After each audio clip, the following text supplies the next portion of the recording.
You see me okay? Thanks. Oh, hello. How are y'all?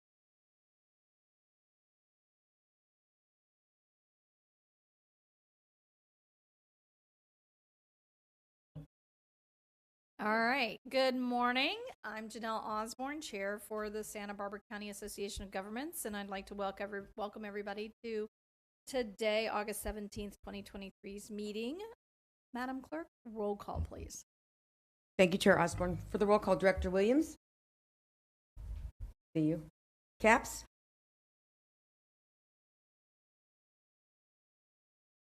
No. There you go. Go ahead. Caps.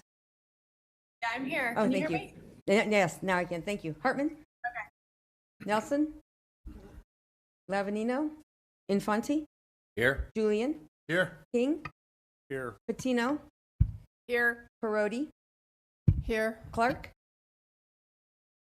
Rouse. And Chair Osborne. Here. Thank you. Please rise and join me in the Pledge of Allegiance.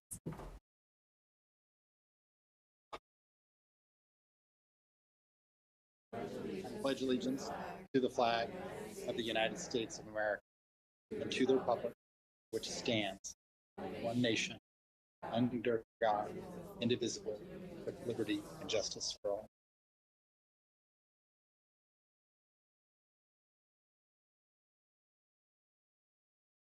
All right. Now is the opportunity for public comment. Public may address the Santa Barbara County Association of Governments on any subject within the jurisdiction of the board that is not included as part of this agenda. Comments shall be limited to no more than 15 minutes, divided among those desiring to speak, but no person shall speak longer than 3 minutes. Do we have any requests for public comment online in Santa Barbara or here? Chair Osborne, we have no request for public comment. All right.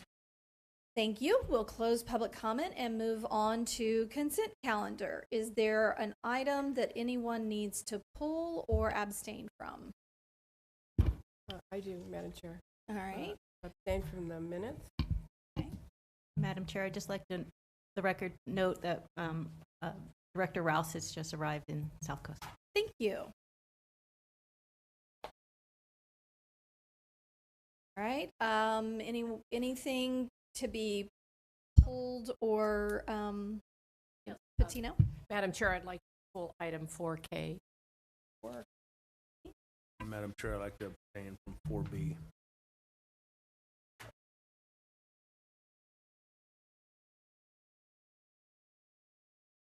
Right.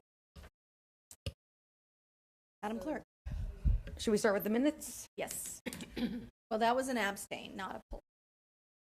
So she's She's just not voting. okay.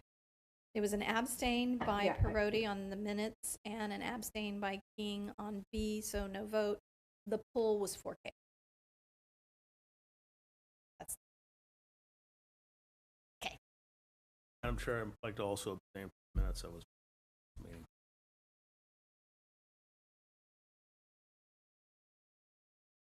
Okay. Read 4K into the record. 4K, regionally significant project definition. Approve the definition of regionally significant projects as described in the staff report for project inclusion in the 2025 Regional Transportation Plan and Sustainable Community Strategy. Mike Becker? Yes, Chair Osborne, directors. So item 4K, we're asking the board to approve some screening criteria for listing projects in the Regional Transportation Plan, Sustainable Community Strategy, which is, we just started updating and it is due to be adopted by this board in August 2020. And so as we got into this process with the Regional Transportation Plan, we realized that we didn't expect a lot to change with it, so it gave us the opportunity to look to improve certain aspects of the plan. And there was two aspects that we looked to improve. Number one was the project list, and number two is the readability of the Sustainable Community Strategy aspect of the plan. So this is related to the project. And over time, SBCAG did not apply criteria. It just, if jurisdictions gave us a list of projects, we would have included them in there, assuming that there was available funding for those. And there's a requirement that SBCAG or the regional agencies, as they do these plans, that we list projects that are regionally significant. And what that means is regionally significant is on the national highway system or the state highway system. So what we're asking is we kind of follow that guidance, and we laid out a series of criteria for how a project gets listed. So there's 3 lists of projects within the Regional Transportation Plan. The first is programmed, which means it has committed identified funding attached to that project. The second is planned, where you reasonably expect to have funding available through the life of the plan. And the third is illustrative. And illustrative is it satisfies a transportation need, but the funding, where the funding would come from is unknown. So to get onto the program list, we're just saying that the project needs to be programmed. And the SBCAG maintains a variety of programming documents. The state of California maintains other ones. So we're just asking if you want to be listed on the programmed list, that your project is actually programmed.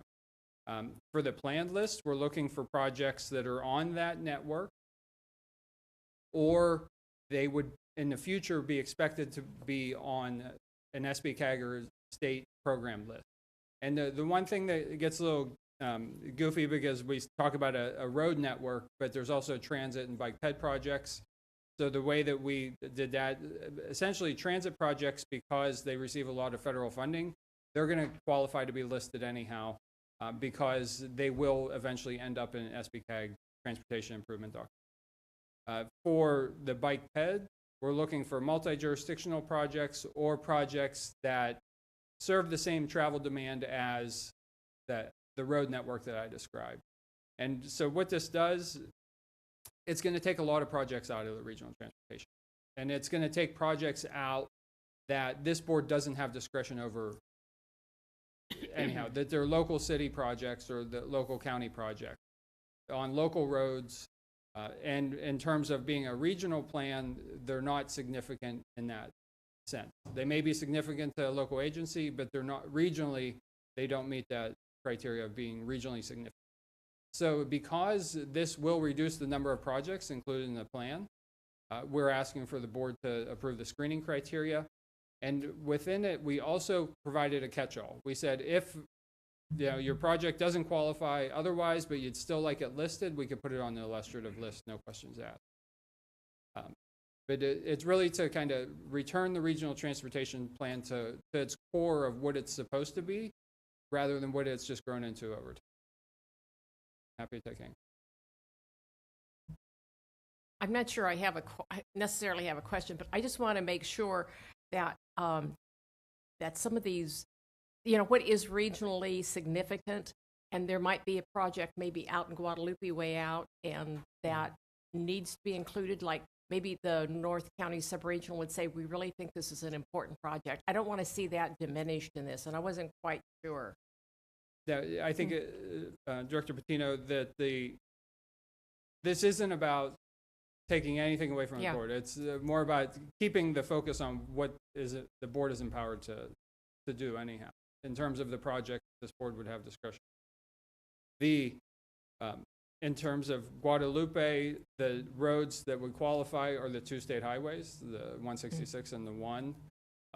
And anything off of that typically would not be listed unless there's a good reason for it to be listed. And I think if it's ultimately going to come to SBCAG to be programmed in the future, would list it. Otherwise, we can list it on the illustrative list. And I think that satisfies the same objective at the end. Okay. Yeah, I just want to make sure some of those out in the peripheries don't get eliminated. Mm-hmm. Thank you. Any other questions for staff?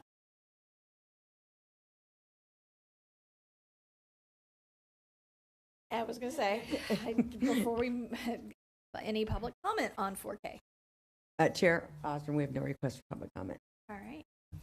I'll entertain a motion for 4K. Move staff recommendation. Second. All right. Sorry, who is the second? Thank you. Roll call vote. Director Williams. Aye. Capps. Aye. Hartman. Aye. Nelson. Absent. Infante. Aye. Julian. Aye. King. Aye. Patino. Aye. Parodi. Aye. Clark. Rouse. Aye. And Chair Osborne. Aye. Motion passes 10-0. Thank you. All right, back to consent calendar. May I have a motion on that? Move approval? The exception of 4K. Second. Right. Right, with the exception of 4K, yes. So Hartman moved and Patino seconded. Great, thank you. For the roll call, Director Williams. Aye. Capps. Aye. Hartman. Aye. Nelson. Lavanino. Infante. Aye. Julian. Aye. King. Aye. Patino. Aye. Parodi. Aye. Clark. Rouse. Aye. And Chair Osborne. Aye. Motion passes 10-0. Thank you. All right, we will now move on to review and discussion action items. So item 5A. Item 5A, infusion of state funding for rail and transit projects. Receive a presentation on infusion of state funding for rail and transit capital and operations. Thank you, Chair Osborne, directors. I do have a slide deck that was also included with the staff report.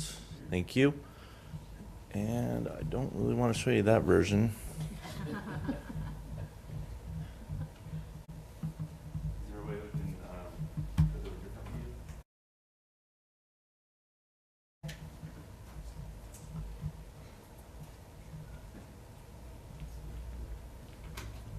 Okay, while we sort that out, good morning. Sarkis Kajak, Director of Programming at SBCAG. So we have a good news item for your board today that we wanted to share, and then we'll be coming back to you with more updates, especially as we meet with our transit partners on this exciting opportunity.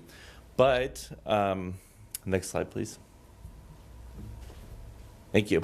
So today we wanted to share with your board exciting news about additional state funding that's coming to all the regions, but then also for our region related to transit and rail for capital and operations.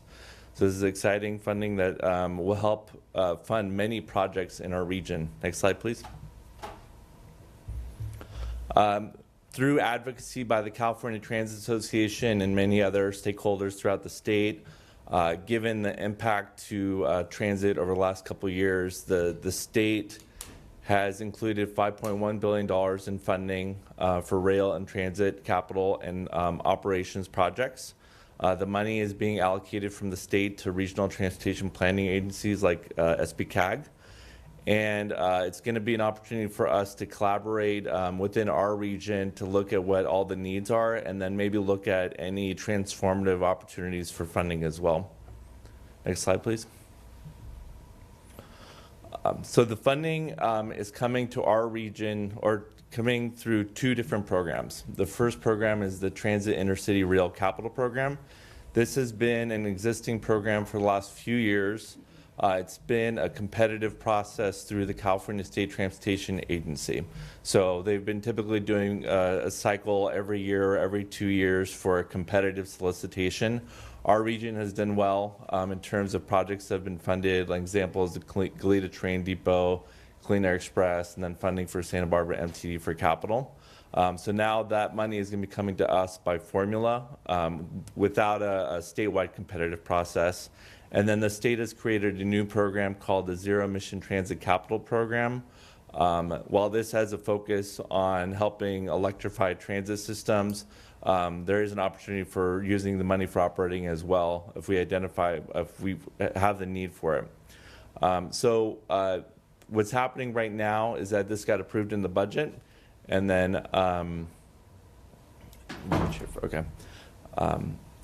it got approved in the budget, and so now CalSTA, California State Transportation Agency, is developing guidelines. We already had a briefing with them to learn more, to ask questions, but we should be expecting the guidelines, at least in the draft form, soon, and then final guidelines for September 30th. Next slide, please. One thing that the state wants to do with this huge infusion of money is to have a task force that will be comprised of many stakeholder groups, but it's really to look at how we can work as a state to grow transit ridership and then how we can meet additional needs of transit and rail providers in the state. So that more information on that committee will be coming soon, but we just wanted to let you know about that. Next slide, please. So this is a table that breaks down the funding that is coming through the two programs for the 5.1 billion. The significant portion of it is coming through the Transit Intercity Rail Capital Program over 2 years, this fiscal year, next fiscal year. And then the Zero Emission Transit Capital Program has the balance at 1 billion. So 4 billion for Transit Intercity Capital Rail, 1 billion for the other program. And then the Transit Intercity Rail Program, the funding will be coming 100% population. So we represent roughly 1 to 1.5% of state population. And then the other program will be 50% by population and then 50% based on fare box revenues, similar to the State Transit Assistance Program that SBCAG also works with our operators on. Next slide, please. What does that mean for our county? So we're going to be getting, these are estimates. We're going to be getting final number from the State Controller's Office pretty soon, but we're expecting about $45 million from the Transit Intercity Rail Program, and then another $7 million through the Zero Emission Transit Capital Program. So this is a significant amount of money, getting it one time over a couple years. You know, in comparison, local transportation fund is about 15 to 20 million a year, and then State of Good Repair Program, which is another program, is about 600,000, and then there are other federal programs that we also receive in our region, but this is a huge boost. Next slide, please. So we're sharing with your board today on this opportunity. We're going to go back and work with operators as well on some sub-allocation options, and then come back to your board on some options that we discussed with them. But I think one thing I wanted to stress is this is an extremely rare opportunity to look at everything in our county and then see what the opportunities are, but also working with our operators to see what their needs are too. But we wanted to share that opportunity with you. Next slide, please. This is a rough outline on the timeline and what's going to be coming to your board. So we should be getting the draft guide or the final guidelines by September 30th. We are going to convene the transit operators in the next couple weeks, though, just to start thinking about this, because while this is a lot of money, we know that the money can be spent, so we don't want to delay the process. So we'll come back to your board probably in October, November on the options to sub-allocate. And then one thing that SBCAG has to do is submit a plan to the state on what our needs are and how we plan to fund, how to use the funding. We also have to work with the operators on collecting data from them, so we'll be working with that. And then we'll submit the plan to the state after it's approved by the board, and then probably sometime in 2024, we'll come back with the recommended projects for approval. I apologize for just putting 2024, but we're going to have to work with the operators to make sure that we're listening to everybody and have a good process in place. But we're hoping by spring 2024. Next slide, please. So with that, that concludes the presentation. I'd be happy to take any questions. Any questions for staff? Director Hartman. Well, this is really good news. Could you tease our imaginations and give us some sense of the kinds of projects that would be transformational that might be appropriate for our area, just to get us thinking about that? Yes, and we have many partners involved, so I did want to state that there could be opportunities for rail improvements. We could use the money as a seed or as a match for. The state is conducting another call for the Transit Intercity Rail Capital Program as a competitive call while we're doing this. So the board could maybe look at setting aside some of that money as a match for that program, or it could be as a match for other programs too, like federal programs. Other projects could be, so we got rail, we've got electrification of bus systems in the county that could be funded. And then there are other priorities that we can think of too, but just those are some of the high level ones. Any questions from Galita or online? None? All right. And this is just a receive. All right. Thank you so very much for this exciting news. Thank you. Madam Clerk, item 5B.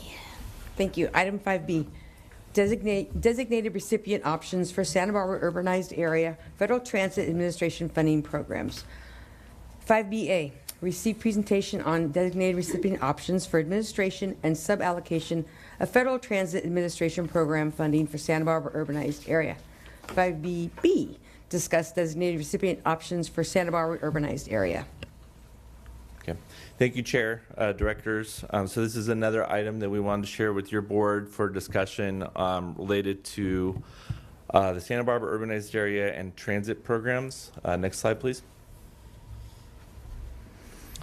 So today, just wanted to frame the conversation for you. So we've met with North County and South Coast Subregionals on the topic. So now we're bringing the item to the full board. What we're trying to share with you today is a policy discussion on how to administer funds that are coming to the urbanized area. A lot of changes happened. And there are options available, but this is a policy discussion, and so we're be laying out very objective information for you. And this is something that SBCAG, that we mentioned on the prior item, does already with some programs, and so just wanted to frame that for you in the beginning. Next slide, please. So your board wears many hats. You are the Metropolitan Planning Organization by the federal government. You're the Regional Transportation Planning Agency by the state. And then you're also the Local Transportation Authority for Measure A, so administration of the Measure A program. Our role as SBCAG staff is to work with multiple partners on building consensus and identifying ways to meet the needs of the region collectively. And so we have established processes in place with our committees and with stakeholder groups and with your board to look at issues that cross boundaries, or maybe funding programs that cross multiple eligible recipients. Next slide, please. So the Santa Barbara urbanized area changed in population size. I did want to stress that is not something that SBCAG did. That's a federal government decision. The population did change from a small urbanized area to large urbanized area. So that's one fact. The Santa Barbara urbanized area includes the communities that shown up above, including a part of Ventura County with La Conchita. SBCAG goes from a small metropolitan planning organization to a large metropolitan planning organization. So that's another change that happened. The most significant change, obviously, is the changes to administration and formulas for Federal Transit Administration programs. There are 4 programs I'm going to highlight today, and they're all going to be changing. That's another thing that was out of SBCAG's control, but that's the reality. And with that, there are multiple recipients of the funding. That's also something that's out of SBCAG's control, but that's another reality. Next slide, please.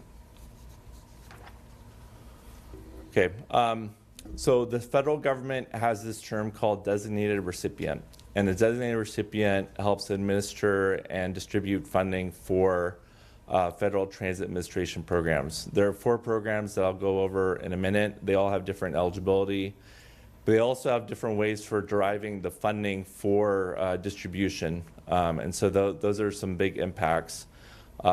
The one thing I did want to highlight is that this is an opportunity to generate revenue in our region for multiple funding operators through these programs.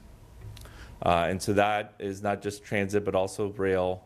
And then the formulas are based on population and then other ridership criteria. Next slide, please.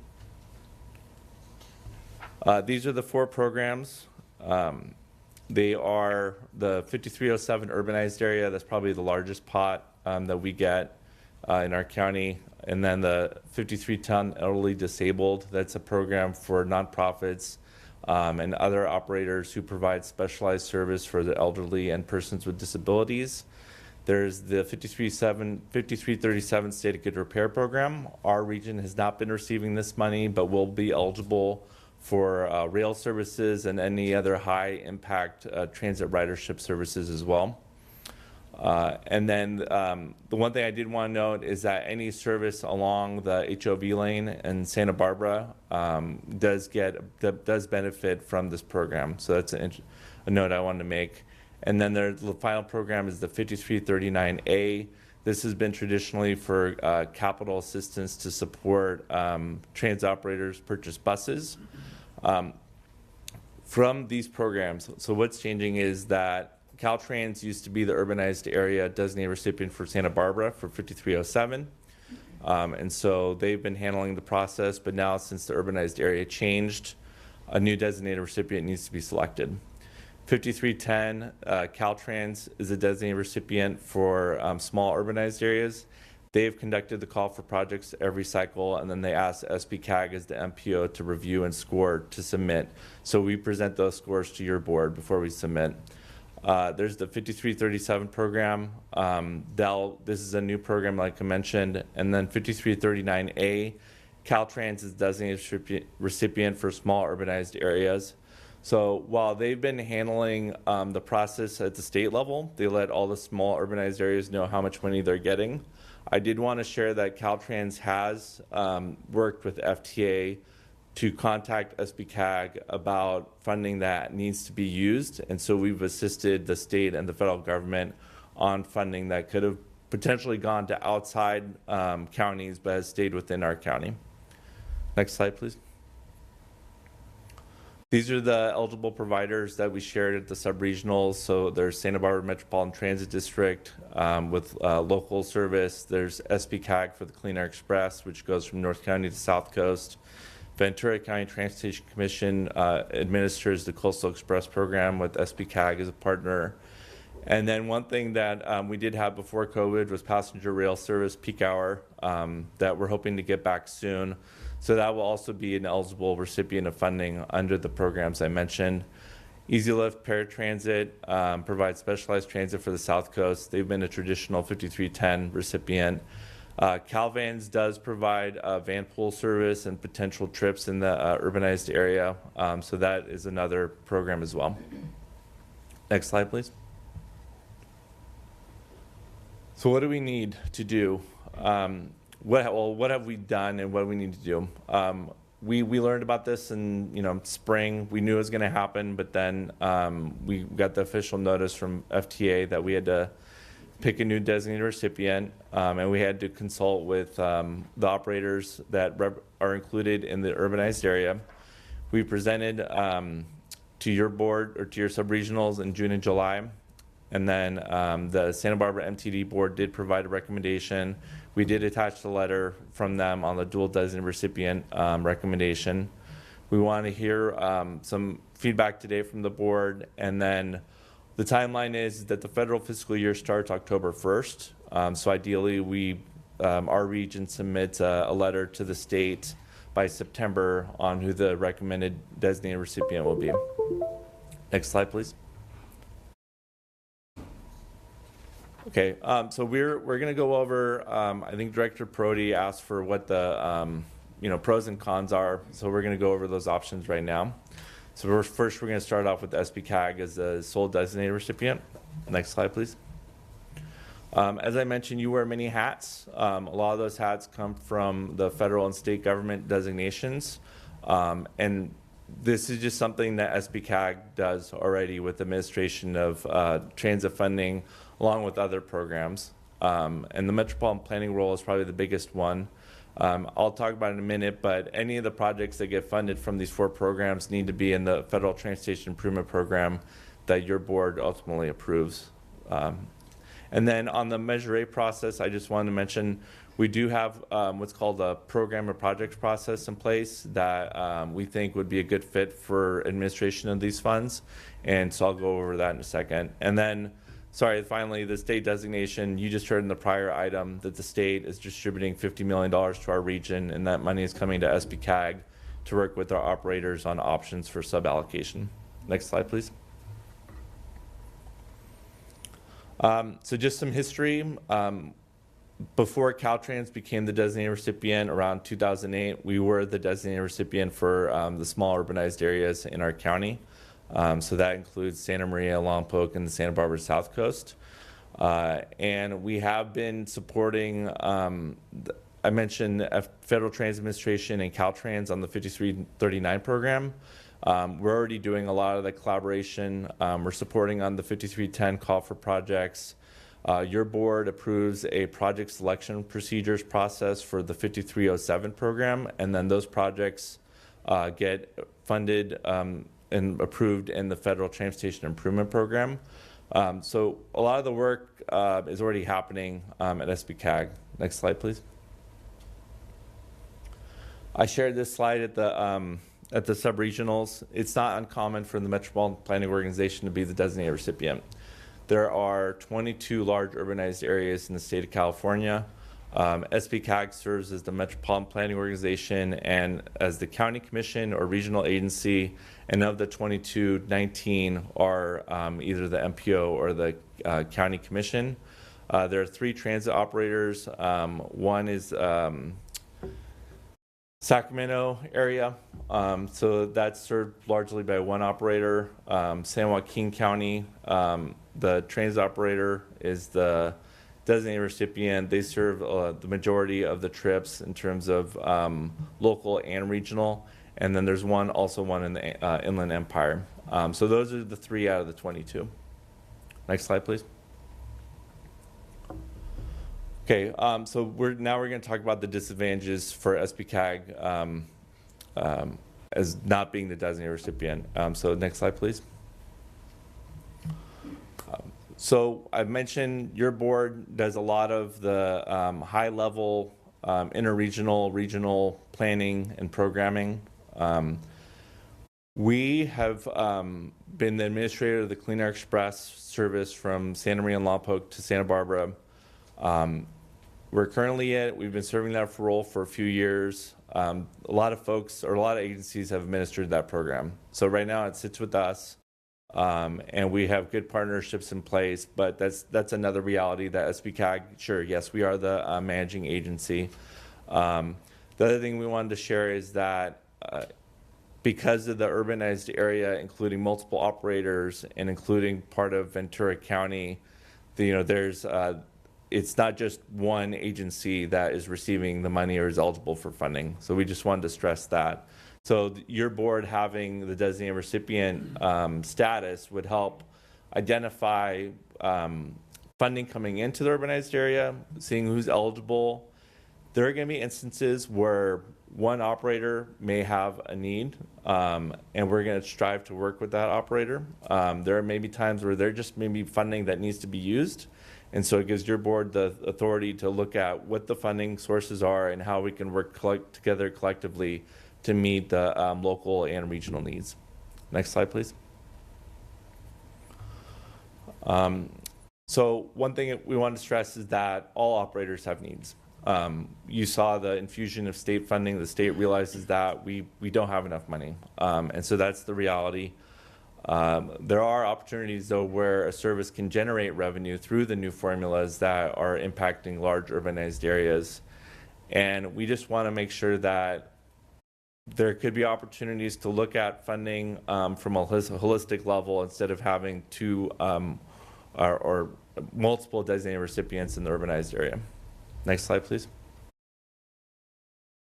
So there's going to be administrative costs regardless. We realize that, whether it's SBCAG or another designated recipient, but there's a framework in place for administration of these programs. And there's a proven track record of working with operators and making sure that we're spending money efficiently and quickly. Next slide, please. You can go to the next slide. Okay, so this gives you an idea. As I mentioned, Santa Barbara MTD recommended dual designated recipient. SBCAG staff is showing you the sole designated recipient. As SBCAG is a designated recipient, the money would come into our county. We would work with all the eligible operators on the direct recipients on how much money there is, and then working on a way where we go a funding split agreement where, okay, this is how the funding was derived, who derived it, return to source, and then that way we can bring back to your board, and then there could be approval and then inclusion in the FTIP. On the MTD model, funding would be going to 2 different agencies, and then there'd be 2 different calls for projects, and then the money would be going down to direct recipients. Your board would approve projects, the MTD board would approve projects, and then it would come back to you to include in the Federal Transportation Improvement Program. Next slide, please. So we talked about this wonky thing called the program of projects. What it means is it's just showing how the needs are going to be funded by the eligible agency. So we have a framework in place with that, with Measure A. While we're the designated recipient, there's a direct recipient who is basically what we can call the applicant. So direct recipients would still be able to submit their grants to the Federal Transit Administration after we know how much money is available for each agency. And then also the direct recipients like MTD or SBCAG or the Coastal Express can still apply directly to the Federal Transit Administration for competitive programs. So SBCAG, we wouldn't get in the way. They can submit their applications directly, and one of those programs is called the Low-No Capital Program. Next slide, please. So we want to talk about what the possibilities are for generating new revenue. Next slide. So I mentioned there are 4 programs. Funding is either coming in based on population or based on other criteria like performance data like ridership, route miles, etc. And so we want to work on a funding split agreement where we're going to see once the money comes out, information gets reported to the National Transit Database by operators. So we would look at that data and then determine the funding split and then share that information. Agencies would develop their list of projects and then come back to the board for approval. Next slide, please. Okay, so in terms of the funding programs, these are estimates that we've generated. And so the first one is the 5307 program. The old formula was based on population density. The new program includes population as well as ridership data. And so this gives you an idea of the blue box is revenue based on population. And then the orange boxes are based on the ridership or performance data that each operator based on National Transit Database reporting would generate. So this is about $7.8 million, I believe, for the 4 programs. Next slide, please. Oh, go.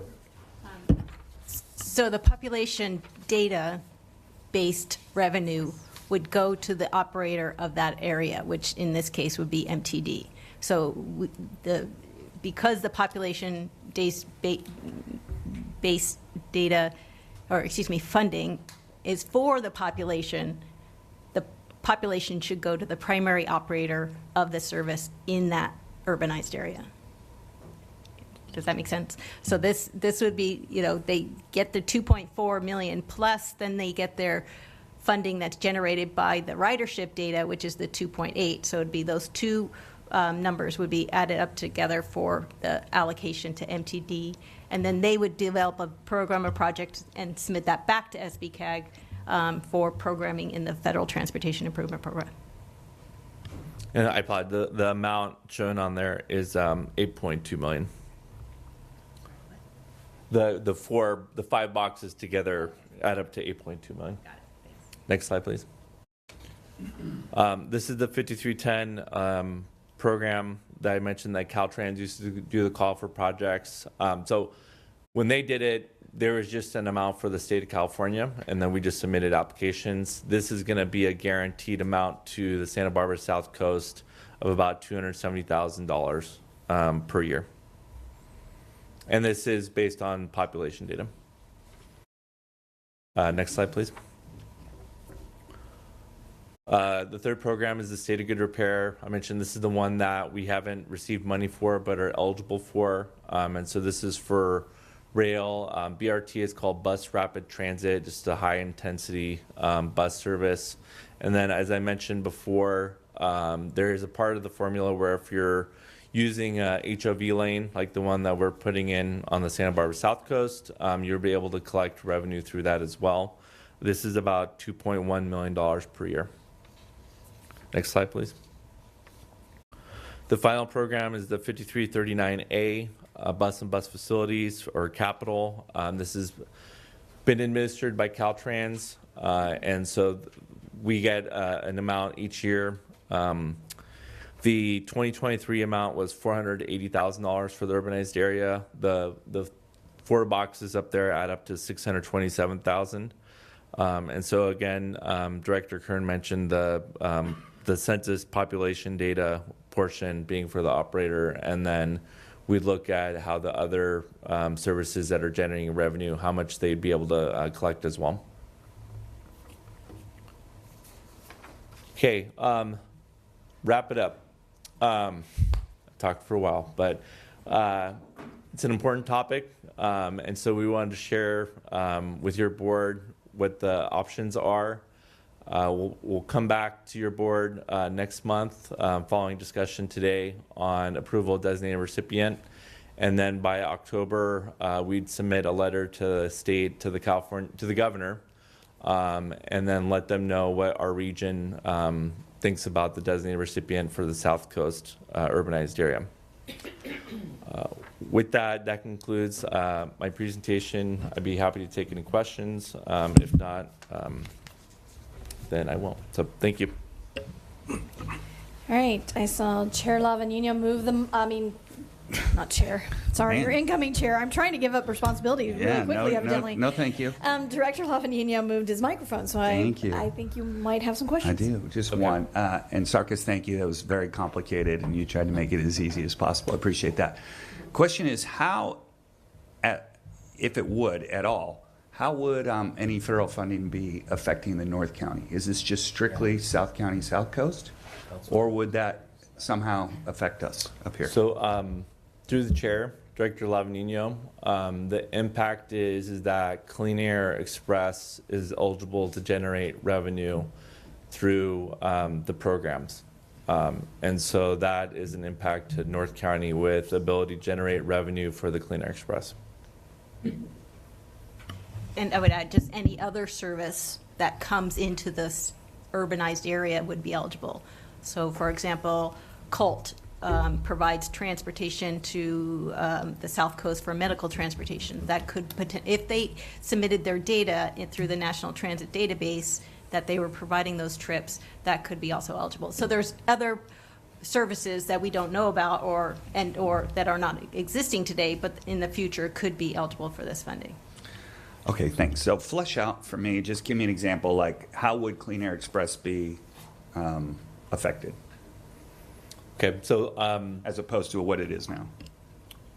So because right now we're not generating the revenue for these programs, we're going to be submitting the National Transit Database information, and then once the apportionment comes out from the Federal Transit Administration on this is how much money is coming to the urbanized area based on population and what was reported to the National Transit Database, we would derive the Clean Air Express amount out, and then Clean Air Express would do a program or projects for how to use the money, and then would come back to your board for approval. Okay. Director Aaron Fonte. Look, thinking of the designated administrator, Yes. You said that there's 2 options, one SBCAG, one split SBCAG and MTD. Can you tell me what your preference would be? Through the chair. So I'm just, what I'm doing today is I'm keeping this as very objective. Staff's preference would be, like the other metropolitan planning organizations in the state of California and the country, would be SBCAG as the sole designated recipient.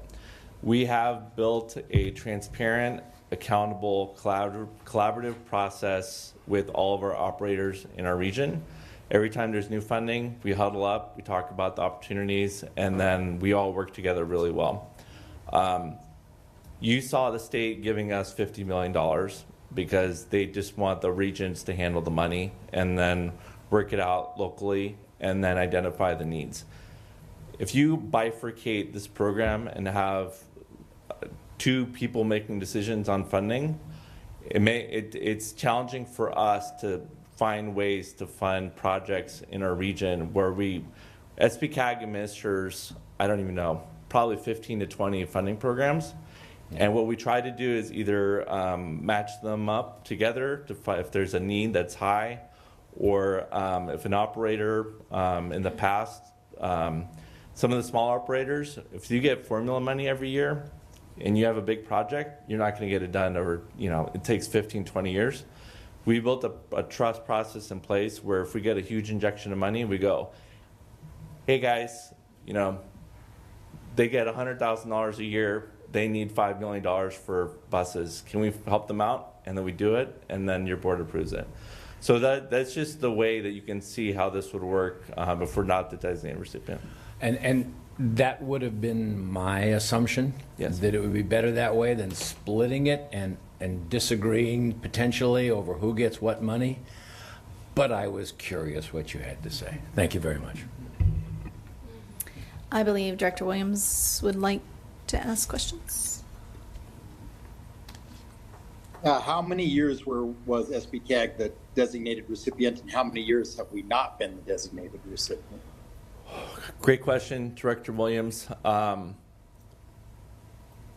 started here in 2005, so I know for sure we're designated recipient for a couple of years. And then we have not been designated recipient since 2008, so that's 15 years. But that's common for all the small urbanized areas in the state, is that the Caltrans has been the designated recipient. And, just the background, which you've detailed before in South County Subregional, is that MTD has in the previous version of this, before the change in urbanized area status, MTD has depended on this for how much money, and we've depended on this for how much money. Okay, so Director Williams, the amount that previously was coming in for the 5307 program, I'll just talk about that program for a second. The fiscal year 2023, or before the flip, was $8.7 million per the Federal Transit Administration. That includes $3 million from the Transit Intensive Cities program. And that program, I mentioned at the subregionals, is it's like a bonus pot. So if you're an operator in a small urbanized area that meets certain thresholds for performing really well, there's $500,000 for each criteria. So if you meet any of those criteria, it's up to $3 million. So Santa Barbara MTD, based on their performance, has been meeting that. And then the 5339 program, just quickly, the fiscal year 23 apportionment was $479,000. And that was going to Santa Barbara MTD. For us, we have not been eligible for the transit funding until recently.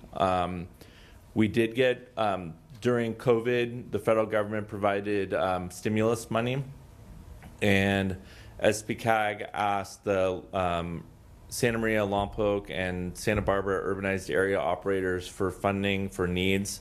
It was $1.2 million total, so $400,000 from the South Coast. So that's been an example of funding that we've received in the past, but now that we've become a recipient of the funding and we can generate revenue, it's based on the estimates that we shared in the slides in terms of what we can get for the service. Does that answer your question? Yeah, I mean, so we're talking about enough money that what happens with this money could impact MTD's survival, but SBCAG doesn't even have a record of getting much of this at all, so it's got potential for us, but not something that would threaten our survival, right? Or our ability to provide our services at all. So Director Williams, I think I mentioned in the beginning that all operators have needs. I understand MTD has needs, and I understand that the urbanized area formula changed, and so it's impacting them. But I think it's more about looking at it as how can we all in our region generate enough revenue, and then look at needs. I don't think we've ever tried to not look at what MTD's needs are. We work collectively on that with all the operators.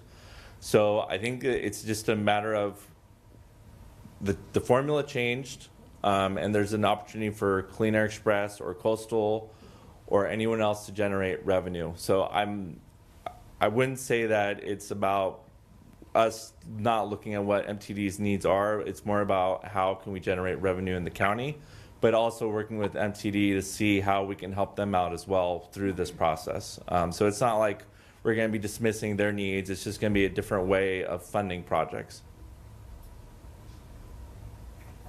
But with them potentially having a lot less money. That's the reality. I can't control that. So it's, yeah, the formula is changing. Sarkis, you're proposing that we do control that. What I'm proposing, or what we are proposing, not me, let me just hit that straight. Your board serves as the metropolitan planning organization for our county and other hats that you wear. The formula changed, the designation changed. So we're not proposing money. As the director of programming, I'm not proposing anything for anybody. I'm just telling you how the process works.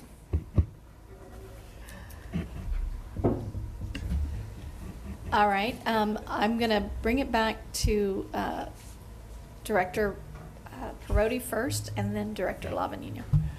Thank you. Thank you for the pros and cons. Even though the way I read this report, it very much supports SBCAG being the designated recipient. And I hope that, my question is that you said that the state encourages one designated recipient, but they don't prohibit a joint designation. Correct? Correct. Yes, okay. That is correct, Director. It's actually the federal government that doesn't prohibit. It's not, the state is the ultimate decision maker. I'm sorry, I didn't mean state. I said state, but I meant federal. Thank you. I hope that everybody on the board of directors was able to read MTD's letter and why the board unanimously approved the letter and felt very strongly that a joint a designated partnership would be a collaboration that would work regionally. And anyway, I know we're not in discussion at this point. We're still asking questions, but I'm hoping that at some point maybe we could have the general manager speak to some of what he's put in, we've approved in this letter. And that would be up, I guess, the chair, or I don't know how that's handled. Likely through public comment when we get done with questions. Thank you. Director Lavanino. Thank you. Sarkis, is there another off-ramp for us? I mean, if we make a decision, is that set in stone for 10 years, or could we designate a recipient, see how it goes? If it's not working, we can always change our mind? How's that work? Yes. So once a designated recipient is selected by the state, if you as a designated recipient and the Metropolitan Planning Organization decides to go a different path, then it's your authority to request that from the state. Even if we designate somebody else or we have a split, something like that, we are still a decision-making body? Yes. Okay. I don't know that for the fact. If you select a designated recipient, it would be the responsibility of that designated recipient to request a revision of that designated recipient. What if it's a split and then we figure out we don't like the way that's working? Then it would have to be consensus of those two designated recipients to change that. Okay. Yes, sorry, I misunderstood the first one. Thank you. Director Patino. So then, I may know the answer to this, but I'm going you to give the answer. So, Santa Maria is going to be the area where people are moving, growing is going to be going on, and same in South County, San Luis Obispo. So then what happens? We decide we want to be the designated recipient in 10 years, 7 years? It wouldn't We happen. would follow a similar process where we'd come back to the board. What FTA wants is that the direct recipients and the MPO work collectively anytime an urbanized area does change from a small to a large. So we'd come back to your board in 10 years, and that change happens as well, to discuss the designated recipient for the Santa Maria urbanized area. And this is based on the census? Correct. Okay. So that's also a timeline for us then? Yes. Thank you. Any more questions either out of Goleta or online before we go to public comment? Madam Chair, I do have a question. Director King? And I'll direct this to anyone on the staff. Are you just looking for direction for a future vote on this, or are you going to come up with an option? Like you would say, option A is SBCAG, option B is Yes. SBCAG and MTD. Yes. So you're just looking for direction from us? Yes. And if you wanted any more information or different options, I think there are ways that decision-making processes could come out. I mean, the sub-regional could be used as a filter for these recommendations before it comes to the board. I also think it's pretty important that we have an agreement with Santa Barbara MTD on the funding split. That's part of the process, and we didn't really get into that today because it's so dang complicated. It's hard to capsulize this discussion, but that funding split is really important of understanding ahead of time how we are going to do this. So you could direct me today and say, hey, can you come up with that funding split, and then have that information for you before you make this ultimate decision.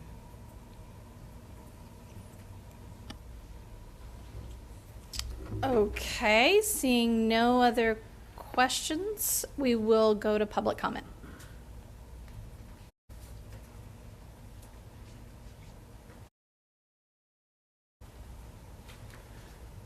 Morning, Chair Osborne, directors. I'm Jerry Estrada, General Manager, Santa Barbara MTD. I'd like to thank Director Kerner's staff for working with us.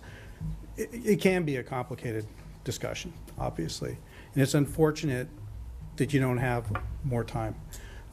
It's kind of why we've proposed a compromise at MTD, and we decided to use the Measure A structure of governance because it went through the stakeholder process. Everyone that was here at the time, I've been with MTD for 30 years, remembers what it was like before that. And for a local agency like MTD is a special district. We stand in the shoes of the local cities as it pertains to transit. Their priorities are our priorities, just like your public works departments. And they have a program of projects every year that goes through your city for approval. And that's really important, just like it is for MTD. So when we went to Measure A, MTD was asked to take status quo funding. In exchange, we said we would like to become a direct recipient. So we'd have that budget certainty every year like any agency. So what we've proposed here is a structure I think that's pretty simple. You would handle the federal formula funds the way we handle Measure A, from our opinion. There's interregional and there's local regional. MTD, what you saw up there on the chart, the funding for MTD and the population, MTD would be the designated recipient for those funds, and SBCAG would be the designated recipient for the funds generated by the interregional services, because the federal formula funding changed. And unfortunately for us locals, that means we're losing stick funding, over $3 million. I know Santa Maria is now getting $2.7 million in stick. And you know what a blow it would be if you would lose it. You can imagine. You start building your budgets around that. So what we're saying is our board unanimously is willing to accept the fact that we're going to take less money, not just the $3 million in stick, which no one can control here, but we're accepting less in the combination of population and the revenue that's generated from revenue miles and passenger miles. It'll be a decrease in funding for MTD. We're willing to accept that as a compromise because what the Federal Transit Administration requires from us is consensus. We're supposed to send a consensus recommendation to the governor from the Metropolitan Planning Organization and the largest transit operators.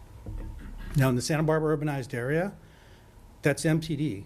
And you've seen by our estimates, even with all this new service that you're hearing about, we're still well over 97% of the ridership in the area. So when you hear that there are I think it was 16 or 19 MPOs for urbanized areas, and only 3 transit agencies. Well, in counties under 500,000, like Santa Barbara, there are 3 urbanized areas and there's 1 large operator. So it's not uncommon for the transit operator that generates well over 90% of the ridership to be the designated recipient, not the MPO. Of those 16 or 19, I think 11 of those are the Bay Area and Los Angeles region. For them, that may make perfect sense with all the operators they have. But in a small county like Santa Barbara, where you have Santa Maria and Lompoc, who have been doing the program of projects for 5307 now, for I think over 15 years, as well as MTD, it works. And because we don't have a lot of time, we're asking, consider the compromise of the Measure A structure of governance, which did go through stakeholders. And it provides MTD some certainty in its budgeting. We recognize that we're not going to see that $3 million. And we've done our best to adapt for that. And as far as this new revenue, great. That would go to the Interregional Fund. The money for the Clean Air Express would go to the Clean Air Express. If that's what SBCAG decides to do, you'd have everything you're asking for, the staff's mentioning, in our compromise, you would have. We're just saying, please let MTD continue to handle program of projects for the local services as the authority, just like your public works departments do in North County, and MTD's been doing for public transit on South County. It gives you that certainty when you go after competitive funding, et cetera. And to put up, what's never discussed, and it gets frustrating, I guess, I've been doing this so long, is I hear about commuter rail and everything else, and that's great. But ask me about MTD service. The 95% of that ridership, that's K through 12. MTD provides as much as 17 40-foot buses for Santa Barbara Unified. They are very dependent on MTD services. And those buses are full, and those families rely on us to get those kids to school. That's what this funding's about, and that's why I'm here. And that's why our board is asking you to seriously consider the compromise. If we can compromise on designated recipient, so there's some local authority, as MTD being that decision maker over those projects, there's a way to essentially distribute the funding between the 2 pots, consistent with the Measure A structure of governance. The National Transit Database provides all the data you need. The new formula, pretty much the way it goes down now is, instead of just population, for a large UZA, 50% of the funding is generated by population. So MTD would go from 5.4 million annually, excluding the stick, to 2.5 million. Then you look at what we would generate under SBCAG staff's preferred allocation method, which is return to provider. That would get us close to what we used to get, a little bit shy. It's another reduction. We'll accept it. If you accept the compromise, we're trying to get there. We think it's that important to us. All the new money that's being generated is because now in a large urban area, they look at your revenue miles and your passenger miles, not so much ridership. But that's the national formula. And it's frustrating for me as a transit person, because I'm looking at Santa Barbara. We have great ridership, over 90%, a lot of people using it, and it's really not a factor, unfortunately, going forward. It's disappointing. Thank you, Mr. Estrada. Thank you. Do we have any additional public comments? Chair Osborne, we have no request for public comment. All right. I'll bring it back. If there is any additional feedback or direction anyone would like to provide staff. Director Perotti. Thank you, Madam Chair. Well, I just can't, I'm struggling with the fact that you have an agency that wants to share the responsibilities, that has a good reputation, wants to be part of the designated recipient, and is willing to compromise on that. I will just say briefly, I know if you've read the letter, it mentioned Measure A. I was around, I was one of the stakeholders at the table when Measure A was being discussed in the South County. And it had a lot to do with the fact that when it was Measure D, there was a lot of squabbling and arguing because there wasn't a formula in place to really know about funding for certain areas. And for me, I was a parent advocating for safe routes to school before that term was even, a lot of people knew what safe routes to school meant, and pedestrian safety. And once they started putting in line items for alternative transportation, pedestrian safety, safe routes to school, I think that's what really Measure A passed, because people could see. And I can understand where it's really, we need to have a formula, so that I would hate to see us go back to everybody kind of jockeying where there's a set formula. So, you know, I would support having a joint recipient, such as MTD. Thank you. Director Lavanino. Thank you. So, question back to staff again on Mr. Estrada's proposal.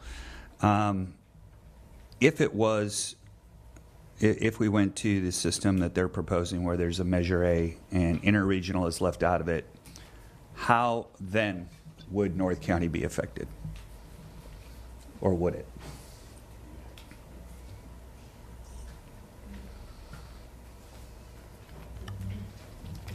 Okay. So the proposal that MTD has a funding split between the local and the regional. Right. So we'd have to work on identifying the parameters each year on how to distribute the money. The way that we have it is that the population money would go to MTD, and then anything that gets reported to the National Transit Database, we take that Excel file, we do the percentages, and then we're going to know what the funding split is. So each year we're going to have to work with MTD on finding ways with the dual designated recipient. If we have SBCAG as the sole designated recipient, what we do is we'd have the MOU in place based on the population and the revenue generated data, and then we'd have a funding split agreement in place. And then they'd get their money, and then we'd get their money, and then it comes back to your board. So I hope that answers the question. Thank you. So for me, the way I've looked at this is like we're a regional transportation board, but I mean, we do have a North County subregional and we have a South County subregional. There's in fact a difference, right? And so I'm very sympathetic to, you know, if it doesn't really affect us too much, I obviously want to, you know, allow you to make the decisions that affect your districts and your municipalities more than what I'm doing. I understand staff's position. It is easier to be the sole recipient, and it's probably a lot less work and probably makes more sense to them. But I also understand Mr. Estrada's position. So for me, if we could come up with a system, and I'd have to really look at that proposal about Measure A funding, that seems to make sense to me. I don't really want to commit to it right now, but if there's a way to keep, you know, kind of North County out of this, I would, for me, I don't want to stand in the way of South County doing, you know, handling it the way they want to handle it. Just like I know what Mayor Patino is saying, when we become the large, you know, we would kind of expect the same thing for those decision makers that actually represent the people that are probably going to be 95% of the people that are impacted. Director Williams. Well, I appreciate your comments, Supervisor Lavanino, and I unsurprisingly I am with Director Perotti in supporting the compromise where we are co-designated recipients. And you know, I mean, one of the reasons is that there already is a South County structure. It's called the Metropolitan Transit District, where the county and both cities have and two of the cities have a designated representative, and the community has one too. And the county and Carpinteria generally, you know, the county has generally had someone from the Carpinteria area so that everybody has representation. And I guess to me, the biggest thing is, for us, this is potentially interesting. We could embark on new avenues of funding, but to MPD, it's really life or death. And, you know, I just think would be strange for us. You know, the last 10 years has been such an improvement of regional cooperation to then get into a position where, you know, MTD and by extension, the South doesn't have really control over its own transit future. You know, you guys know that I can't, even though I have North County portions, I can't vote on the Measure A stuff in my own district because of the separation of funding by region. And it just would be really out of step with that historic agreement, which included MTD being the designated recipient in the past, to, you know, create a funding model where SBCAG has exclusive control. And the way I think about it is, if we're getting along well, then there shouldn't be a problem. And if we're not getting along, then being co-recipients forces us to agree. And that's, to me, the best model, especially when it is of disproportionate importance to the southern part of the county. 95% of my transit riders are served by MTD. And I would just say, if the mission of our organization is to reduce traffic and congestion, creating a situation where we, you know, potentially prioritize our own services over our allies' services, it's the same roads, it's the same congestion problem. We need MTD to be able to keep enough people off the road to solve our congestion problems. And I feel like it's in the spirit of you know, the last 10 years when we've been getting along and cooperating as a county, to have a model where we work together and where we have to work together. And that would be the co-recipients. Director Patino. Yes, I certainly appreciate everything that's been said here today, but I think, you know, what I think really important is North County, specifically Santa Maria, giving up their transit future, which, you know, I don't know, we don't have a crystal ball, but we know, those of us who have been around a while, we're looking at 101 right now, and the decision that should have been made so many years ago and wasn't made, and now we're paying, what, double, triple, quadruple the price of what should have been done. I just don't believe in giving up local control and what could be our future in North County. Thank you. All right, so being as I'm one of the smallest public transits and the potential availability of funds that we might not have accessed before to help with our survival and how heavily it's trafficked, it's difficult for me to say that the dual assignment is the right answer, given everyone still has a voice. And I think what I'm hearing is that there are those of us here that would like to see what the Measure A agreement style would be versus what the single designated recipient formula might look like. So I think before the next meeting, having both those options, if you will work on both those formulas to show us what a Measure A style formula would look like versus what a formula would look like as SBCAG as the single designee, and so that we could better understand that the fairness would exist either way, and we could confidently make a decision when you come back in September, I think would be helpful. I'm seeing heads nod. Is there anyone that disagrees with that? All right, is that clarity for staff? Yes, All right. thank you. All right. Okay. Thank you all for lively discussion and feedback on that. Item 5C. There's a question here.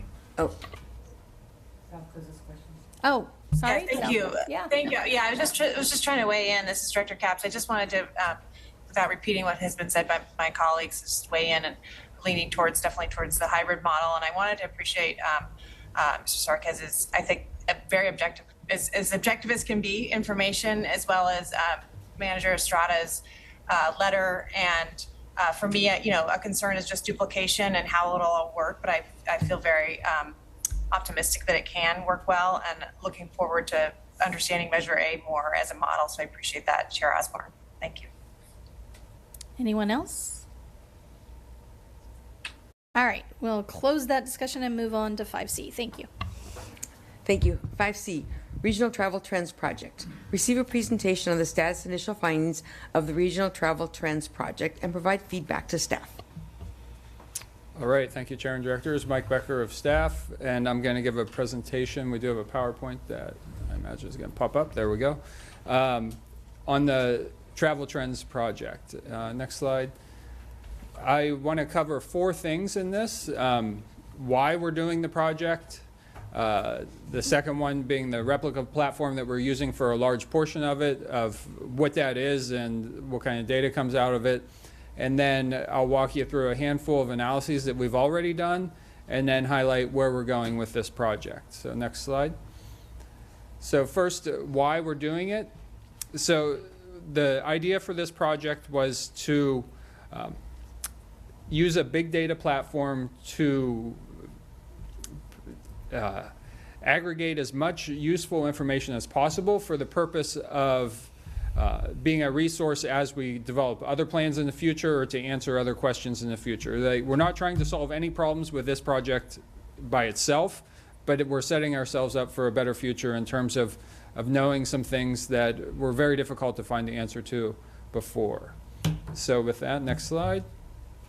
So for not all of it, and the first couple slides I'll show you is not based on replica, but a lot of what we're doing is replica. So SBCAG went out to bid or had a request for proposals for a big data platform. We received a couple of proposals. We had a committee that reviewed them, and the committee ultimately selected replica.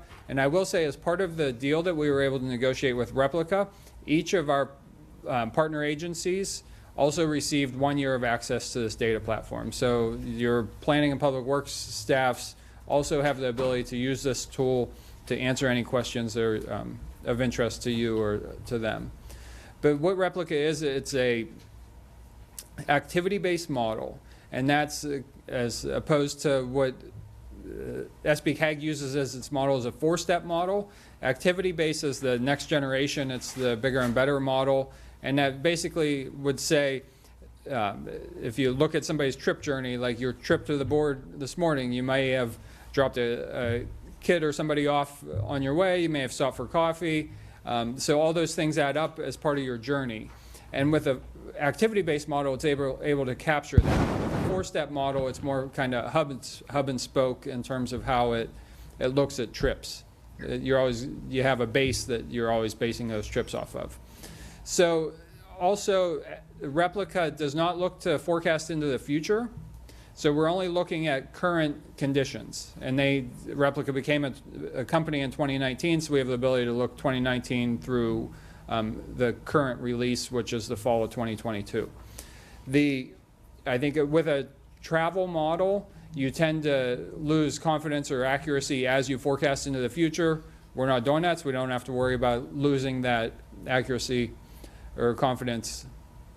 But what they do is they build up the existing condition as best as possible. So they know where every housing unit is, every business. They they kind of recreate the existing geography or the built environment. They lay over that the demographic data, and they use their model and they calibrate it with mobile location data, which is the iPhone or Android that you have in your pocket that tracks you. And so they are able to use aggregated, anonymized data to calibrate their model. And then they also compare that against, say, existing traffic counts that are out there to see how they're performing. And the end result is they're able to calibrate a model pretty good. I wouldn't say it's perfect, and I'd say the gap between perfect and what this model provides is the level of privacy that the data that's built into the data. So you can't replicate reality because then you have privacy concerns. So we do Replica, and the other vendors in this space do the best they can to give you a good representation of how people move. Next slide. So this is just a list of a handful of the analyses that we've conducted, and ever since I put this together, the list has already grown. But we're looking at just a whole bunch of useful data points that can inform the regional transportation plan work that we do and the other planning projects that we do.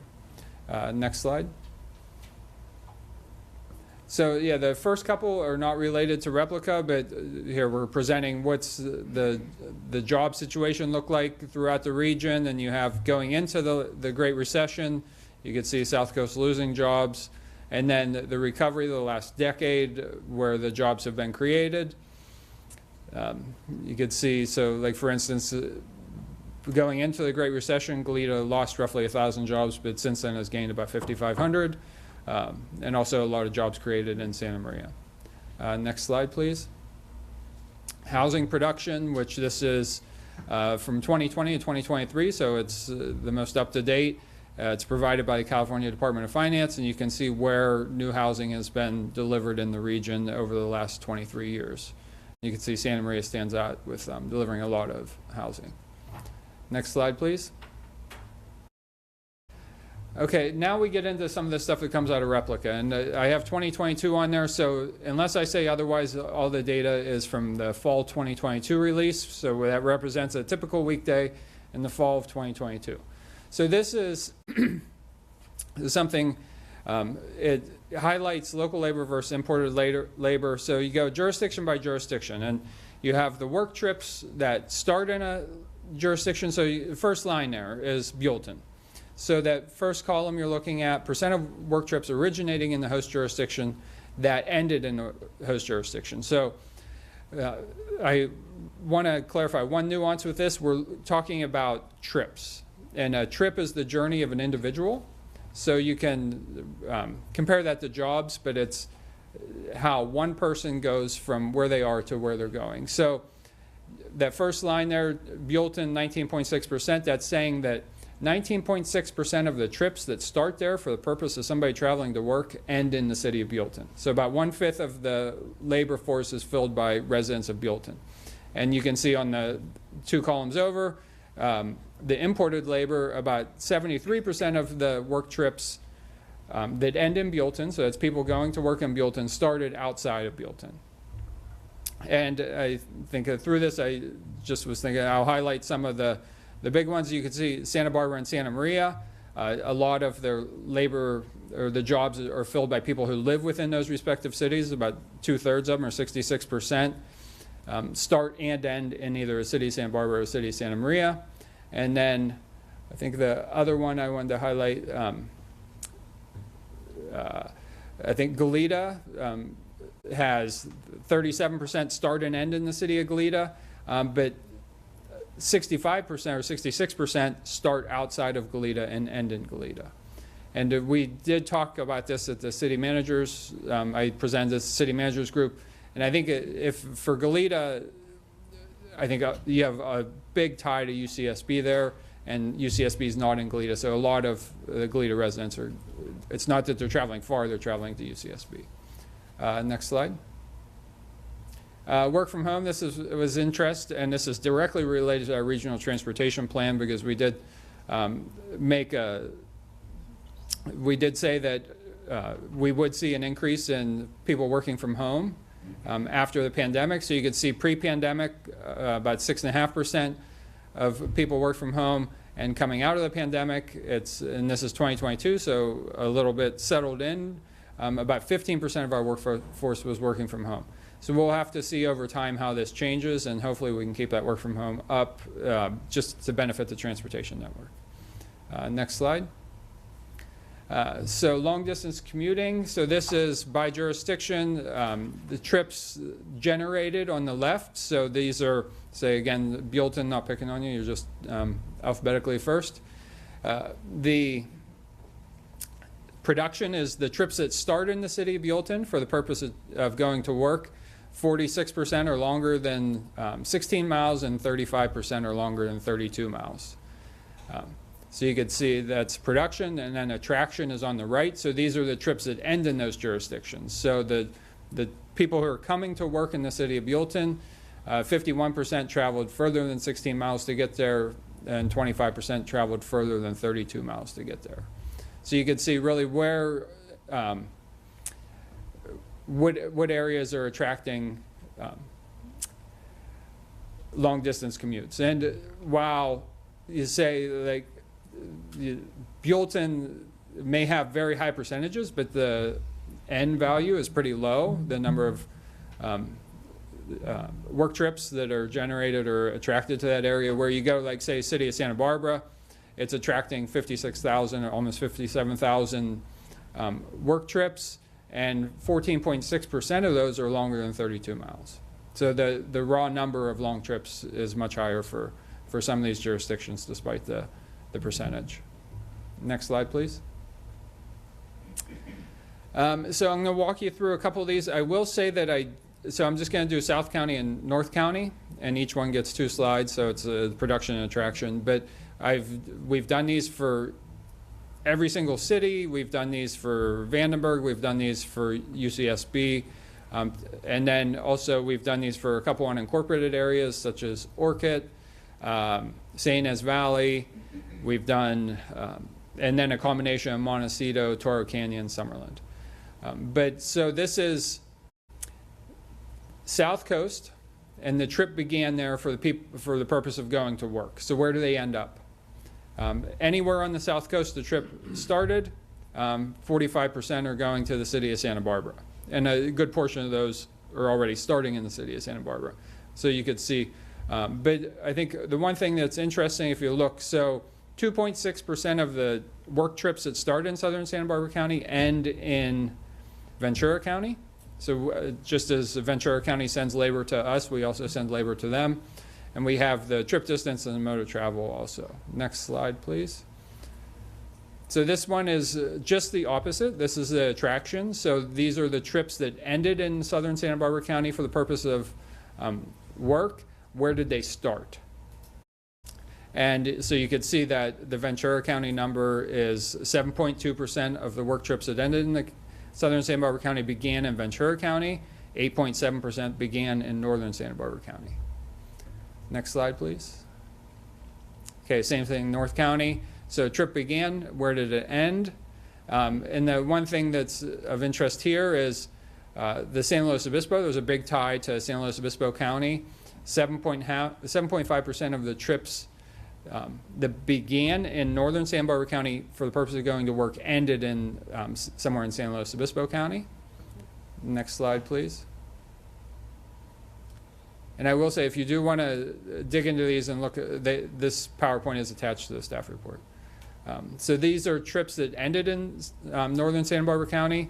Where did it start? And this, again, all for the purpose of going to work. You can see 8.2% of the work trips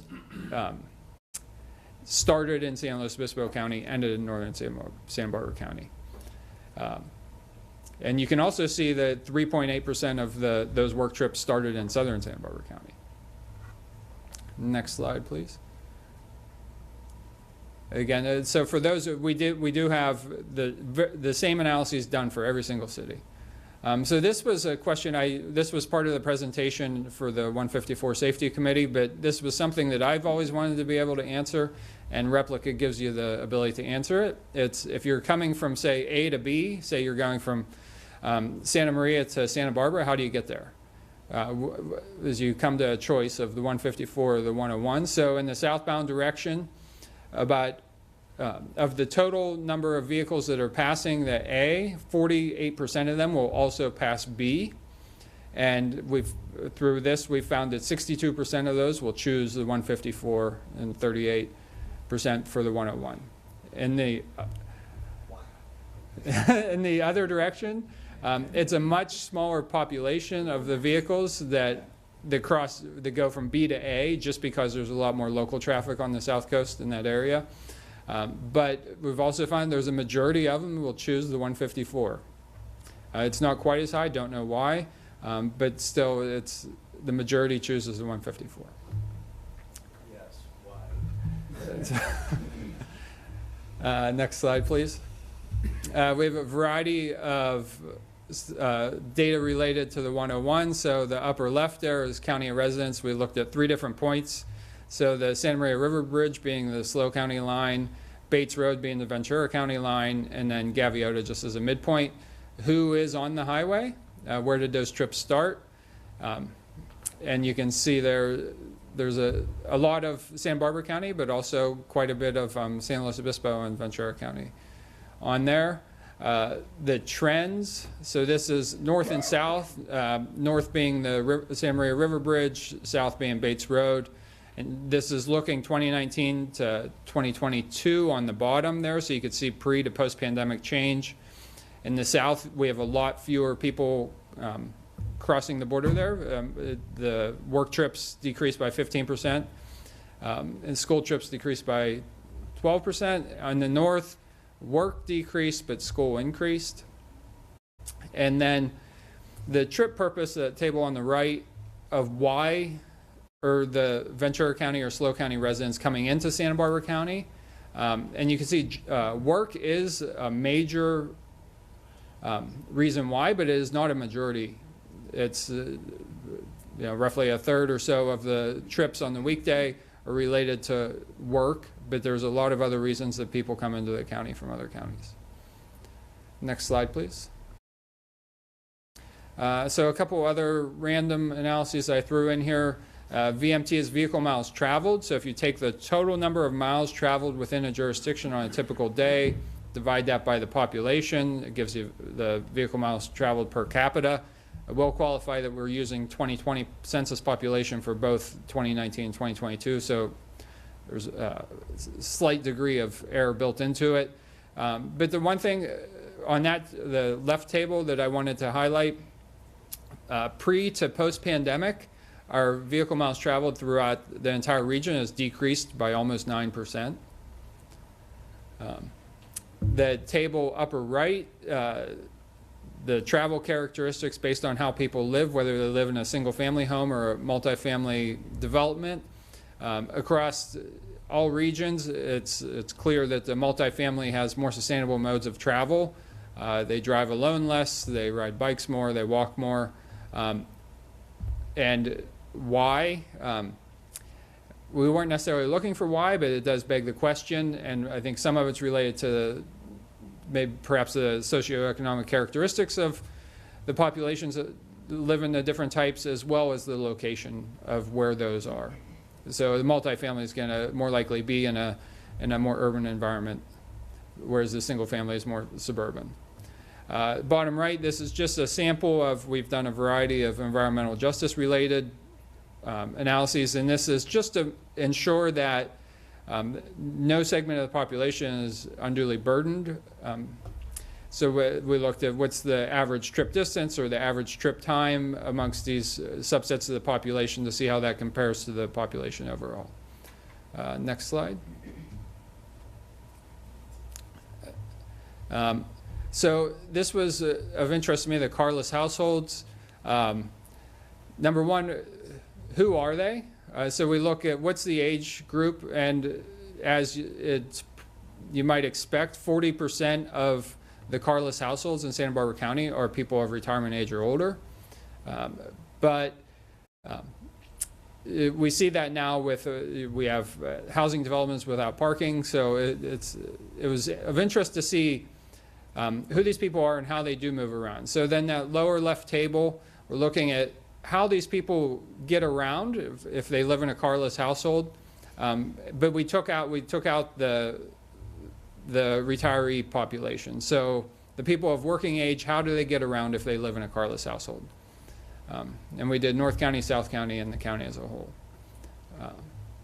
And then the table on the right just shows the change of transit miles traveled pre and post pandemic. That's one thing that I'd point out with Replica.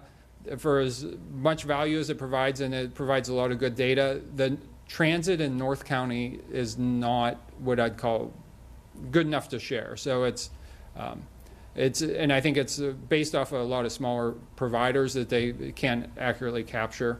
But in South County, they can capture it. And I did talk to Mr. Estrada before the meeting. So this data is from 2022. Recently, they found that the ridership is down about 30%, though they've also have reduced service levels. So the actual service per revenue hour is a marginal change. Next slide. And I think that's it. Okay, so where we're going, earlier this month we presented a very similar presentation to the City Managers Group, to the Joint Technical Advisory Committee, and today I'm here with you. I also presented, I was asked by some Santa Maria staff to present to them, and I did that on Monday. We're going to continue working, mining this platform for more additional data points that are of value, and we'll be back this winter to present a draft report, and we want to have the project wrapped up by the end of the year so we can move on to other priorities. But the value of what we're doing will linger for a while to be able to draw from this data as we develop other plans. And then next slide, which I believe is just the end. Yeah, so that's that. I'm happy to take any questions. We did ask for some ideas from the advisory committee. They did give us a couple ideas, and we've been working on those analyses. But if there's anything that you want to see, I'd be happy to hear it and see what we could do to get that question answered. That's all I have.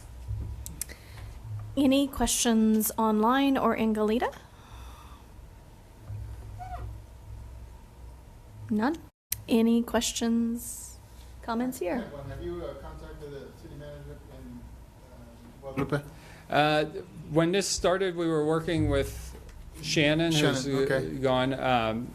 You have Dwayne Chisholm now. That's our contract. Public Works. Public Works. Okay, so I will get in touch with Okay, good. Thank you. Mm-hmm. Thank you. Thank you. Very interesting. We'll be digging deeper in and talking to my staff. All right, thank you. All right. 1 minute reports. Anyone in Goleta or online with any 1 minute reports? Yeah, one. Yeah, hi, Madam Chair, Director Rouse here. In Santa Barbara City, the council approved our big underpass project on the State Street underpass going from the beach into the downtown. And that's a Vision Zero project that's going to go forward and reduce hopefully some patterns of accidents between vehicles and pedestrians and bicycles, and improve our connectivity to the beach from the downtown. So that's my 1 minute report. Thank you. Anyone here? Director King. Yes, ma'am. I just wanted to say that I got a phone call a few weeks back from Assemblymember Greg Hart, and he was able to get a state fund earmark of $425,000 for the river trail. That's a regional river trail, and I'd like to also recognize Director Hartman and Afonte have also been working on this. This is going to go all the way through the valley if anybody doesn't know about this.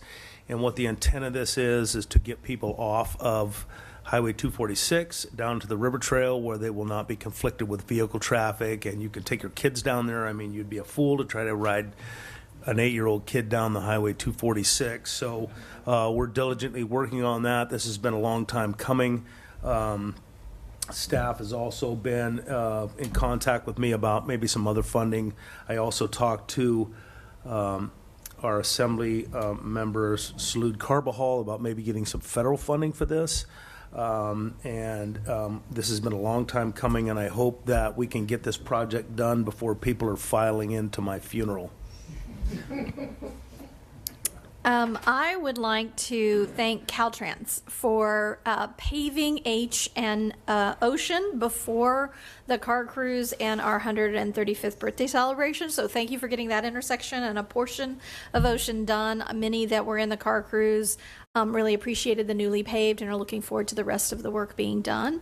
And then I also want to thank Director Kern and staff member Lauren Bianchi-Clemens for attending the Sunday event and being there and supporting our community. So thank you to SBCAG staff for that. All right, Executive Director report. Madam Chairperson, members of the board, I want to thank everyone who attended our Highway 101 media event. It was a well-attended event, got a lot of press coverage, and a big thank you to Lauren Bianchi-Clemens, who organized the whole thing, and I think it was a big success, so thank you. And I want to also acknowledge City of Lompoc. They had a birthday celebration. It was a lot of fun to see everybody there on a Sunday afternoon. And your Centennial Park square looks great, and new sign and everything. I also want to let the board know we're making great progress with the Golden State Connect Authority in the area of broadband. We should have the high-level design. We entered into a contract that was on your last agenda meeting, and the high-level design, the contractors are on board, and they should have the preliminary results by next week, which is awesome. We hope to have the data enough to apply for the funding, which is due by the end of September, for about $15 million to do the last mile construction or install. I don't know what you say. Is it construction or installation? I don't know exactly, but one of those two. But we hope to apply for those funds, and I will bring that back to the board when we do. I also want to announce the Santa Barbara Metropolitan Transit District is launching Route 19X. This has been a long time coming. We tried to do this before the pandemic, and obviously we didn't want to start new service when everybody was prohibited from riding service. So this route is being paid for by the Highway 101 project as a way to reduce trips along the corridor during the construction phase. So you are all invited to the press event on August 31st, and that was included in my previous Friday update, and you can contact me or Lauren if you want more information about that. And that is my report, and I thank you to the board. Thank you. Caltrans. Good morning, directors. John Olenek here, Caltrans District 5, in behalf of Scott Eads, our district director. First, want to express thanks for the observation about our work. It makes me reflect that as a district, we have the highest amount of work in construction right now, well over the 1.5 billion mark, and I think that figure might have been a few months ago. So a lot of activity going on throughout the district, our 5 counties, our 33 cities. But with all that work, it makes us reflect on the idea of being safe in our work zones and being safety conscious in general. And so a couple of my announcements were kind of surrounding that. As an agency, we have embraced this concept of a safe systems approach to all things we do. This involves the people, this involves what we design, how we operate, and certainly how we engage the public. So one activity of engagement is we're partnering with the Office of Traffic Safety to have it's a campaign called Better Slow Than Sorry. You're going to be seeing more of our billboards reflecting that. We'll be posting that kind of information on our social media. And unsafe speed is one of the primary collision factors for most of the fatalities in the United States, not just in California. So along those lines, one of the specific things to mention is, announced today through one of our press releases, is we are going to be lowering the speed limit on Highway 101 north of Paso Robles, that's currently 70, down to 65. In working with the CHP and working with our own engineering teams, we've seen that the highest percentage of the tickets that are issued there and the collisions are with unsafe speed. In fact, CHP has said their highest, the tickets they do write for unsafe speed, some of the highest is over 100 miles an hour. So we're going to take that step to lower that section. So that went out in our press release district-wide. You know, we're here in Santa Barbara County, but I'm sure many of us find opportunity to drive north to Monterey and to the events, or up north to the San Jose, San Francisco area. Wanted to mention kind of an interesting news. We were talking about events and milestones. Caltrans has marked its 50th anniversary this summer. So 1973, which kind of struck me because I was born in 1973, so I turned 50 this summer as well. So it was just an interesting thing to share. We want to continue to work, with everyone and sharing these important milestones and having good communication as we work together as our transportation agencies. A lot of things going on, a lot of changes in our region, as we saw even in today's presentation. So thank you for your attention, and if there's any questions, I'm happy to make my best attempt to answer. Any questions? I just had a comment. I wanted to thank Meg and Fred for actually attending the walkthrough at Taylor Farms in Guadalupe to discuss the concerns with transportation through that area, Highway 1 and 166. So appreciate staff being there. So.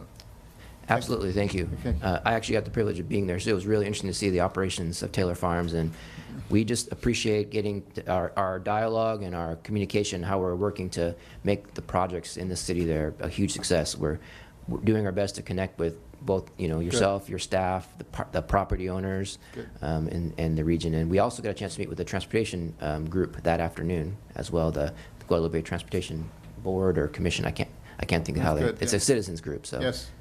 Well, thank you. I appreciate that. Any other comments? I forgot to thank you for cleaning up 8th Street under the bridge, putting the signs up in the fence. That also was much appreciated by my community. All right, committee meetings. Director Williams with LoSan, do you have anything to report? He's no longer on. He has departed. All right, then we will adjourn to the next meeting of September 21st, 2023. Thank you all and have a good week.